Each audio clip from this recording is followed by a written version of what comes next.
Gannavaram airport నుంచి సభాస్థలికి ప్రధాని మోదీ చేరుకున్నారు. ఆ లైవ్ చూస్తున్నాం మనం. ప్రధాని మోదీ కాసేపటి క్రితమే ఏపీకి చేరుకున్నారు. ఏపీలో పలు అభివృద్ధి పనులకు కూడా శంకుస్థాపనలు చేయనున్నారు. ఏపీలో 49,000 కోట్ల రూపాయలతో చేపడుతున్న పనులకు మోదీ శంకుస్థాపనలు చేయనున్నారు. 5,028 కోట్లతో చేపట్టే పలు కేంద్ర ప్రాజెక్టులకు శంకుస్థాపన చేయనున్నారు.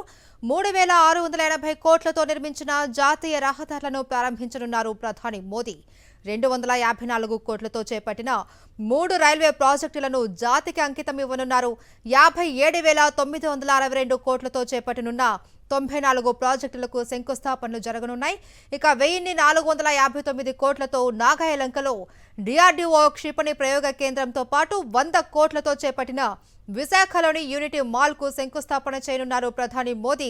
అదేవిధంగా 250 కోట్లతో Guntakal west Mallappa gate rail over నిర్మాణానికి శంకుస్థాపన చేయనున్నారు.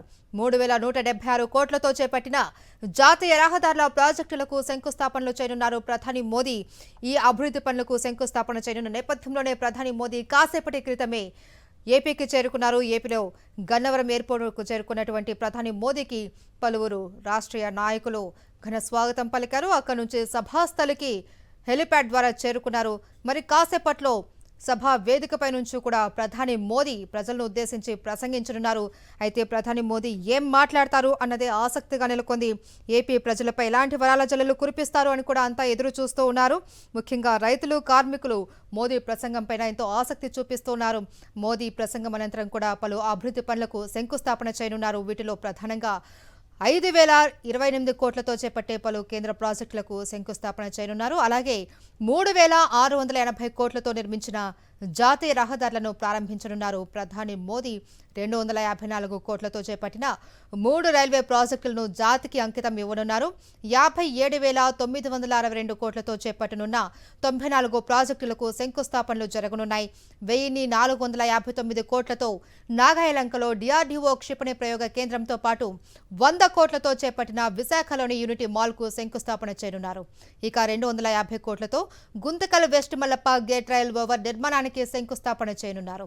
3,176 కోట్లతో చేపట్టిన జాతీయ రహదారుల ప్రాజెక్టులకు శంకుస్థాపనలు చేయనున్నారు ప్రధాని మోదీ ఏపీకి రానున్న సందర్భంగా కూడా ఏపీ వ్యాప్తంగా ఉన్నటువంటి ప్రజలంతా కూడా సభాస్థలికి చేరుకున్నారు. అయితే మోదీ ఏం మాట్లాడతారు?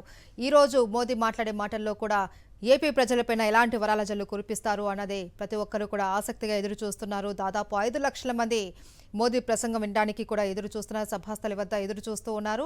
అయితే అక్కడికి వచ్చినటువంటి ప్రజలకు కూడా ఎలాంటి ఇబ్బందులు కలగకుండా అన్ని ఏర్పాట్లు చేశారు. ప్రధాని మోదీ పర్యటన సందర్భంగా కూడా దాదాపు 6,000 మంది భద్రతా సిబ్బందితో కూడా కట్టుదిట్టమైన భద్రతా చర్యలు కూడా చేపట్టారు. ఇప్పటికే ప్రధాని మోదీ గన్నవరం ఎయిర్పోర్ట్ నుంచి కూడా వెలగపూడి చేరుకుని వెలగపూడి నుంచి సభాస్థలికి కూడా ఆల్మోస్ట్ చేరుకున్నట్లు మనకు సమాచారం అందుతోంది. అయితే ఏపీలో పలు అభివృద్ధి పనులను కూడా చేపట్టనున్నట్లు తెలుస్తుంది. అయితే వీటిల్లో ప్రధానంగా మనం చూసుకున్నట్లయితే 49,000 కోట్ల రూపాయలతో చేపడుతున్న పనులకు మోదీ శంకుస్థాపనలు చేయనున్నారు. 5,028 కోట్లతో చేపట్టే పలు కేంద్ర ప్రాజెక్టులకు కూడా శంకుస్థాపన చేయనున్నారు ప్రధాని మోదీ కాసేపట్లో వెలగపూడిలోని సభాస్థలికి చేరుకోనున్నారు. ఏపీలో చేపట్టనున్న పలు అభివృద్ధి పనులకు శంకుస్థాపనలు చేయనున్నారు. ఏపీలో 49,000 కోట్ల రూపాయలతో చేపడుతున్న పనులకు మోదీ శంకుస్థాపనలు చేయనున్నారు. 5,028 కోట్లతో చేపట్టే పలు కేంద్ర ప్రాజెక్టులకు శంకుస్థాపన చేయనున్నారు. 3,680 కోట్లతో నిర్మించిన జాతీయ రహదారులను ప్రారంభించనున్నారు ప్రధాని మోదీ. 254 కోట్లతో చేపట్టిన 3 రైల్వే ప్రాజెక్టులను జాతికి అంకితం ఇవ్వనున్నారు. 57,962 కోట్లతో చేపట్టనున్న 94 ప్రాజెక్టులకు శంకుస్థాపనలు జరగనున్నాయి. ప్రధాని మోదీ సభాస్థలికి చేరుకున్నారు. అక్కడి నుంచి కూడా ప్రజలకు అభివాదం చేస్తున్నారు ప్రధాని Modi. This is our very own Dharmavaram Angavastram, specially being felicitated by our Honorable Chief Minister, and intricately designed Amaravati themed Prime Minister portrait memento. ప్రత్యేకించి కళంకారి రీతిలో దీన్ని రూపొందించి ప్రధాని గారి పోర్ట్రేట్ని మొమెంటో రూపంలో అందిస్తున్నారు ముఖ్యమంత్రి వర్యులు. Huge round of applause. ముఖ్య అతిథి వారికి ఘనంగా సత్కరించుకుంటున్నాం. గట్టిగా కరతాళ ధ్వనులు ఉండాలి. మరింత గట్టిగా జై హో జై హో ఆంధ్రప్రదేశ్. ధన్యవాదాలు.